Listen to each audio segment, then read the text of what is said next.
హాస్టల్లో room changing కష్టాలు ఎలా ఉంటాయి అది నేను చూపిస్తా చూడు. అంటే నేను ఒక్క చోట కూడా కుదురుగా ఉండను. ఇది ముచ్చటగా మూడోసారి నేను రూమ్ చేంజ్ అవ్వడం.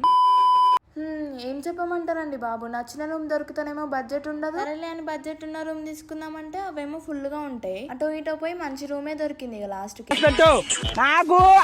ఇంత సామాన్ చూసినాక నాకు ఒకటేసారి చక్కెర వచ్చినంత పని అయింది. లగేజ్ అంతా లిఫ్ట్ లో పెట్టుకోవచ్చు కానీ మా హాస్టల్ కి ఫస్ట్ ఫ్లోర్ దానికి లిఫ్ట్ ఉండదు. మెట్లు దిగుకుంటేనే చేయాలి షిఫ్టింగ్ అంతా. జిమ్ కి పోయినందుకు న్యాయం చేసే అవకాశం వచ్చింది ఈసారి. మా హాస్టల్లో కోతులు మా ఫ్రెండ్స్ అనమాట. ప్రేమతో ఎప్పుడు మీద పడతాయో తెలియదు మాకు. ఇంకా ఇన్ని బ్యాగులు చూసినాక కోతులు అవుతాయో చింపి పడేస్తే మొత్తం బ్యాగ్ లోపల తినేది దొరికేదాకా మొత్తం వెతుకుతూనే ఉంటాయి. ఇక కింద మీద పడి కోతులకు కనపడకుండా షిఫ్టింగ్ అంతా కంప్లీట్ చేసిన. 10 నిమిషాల్లో అయిపోవాల్సింది గంట సేపు అయింది. ఎందుకంటే కోతులు ఉన్నాయా లేవా అని కింద మీద చూసుకుంటూ షిఫ్ట్ చేసిన. సరేలే ఎందుకు ఇన్ని తిప్పాలు అనుకుంటూ సెక్యూరిటీకి ఫోన్ చేస్తే అన్నాడు. నాకేమో హిందీ రాదు, ఆయనకేమో తెలుగు రాదు. ఈ రూమ్ అలవాటు అయింది కాబట్టి మిస్ అయితేనే అంట. ఎవరికైనా కొత్త రూమ్ కొత్త ప్లేస్ అన్ని అలవాటు అవ్వడానికి చాలా టైం పడుతుంది. అఫ్ కోర్స్ ఒక 5 రోజుల దాకా నిద్ర కూడా సరిగ్గా రాదు. పోనీలే ఏదైనా మన మంచికే అనుకోవాలిగా.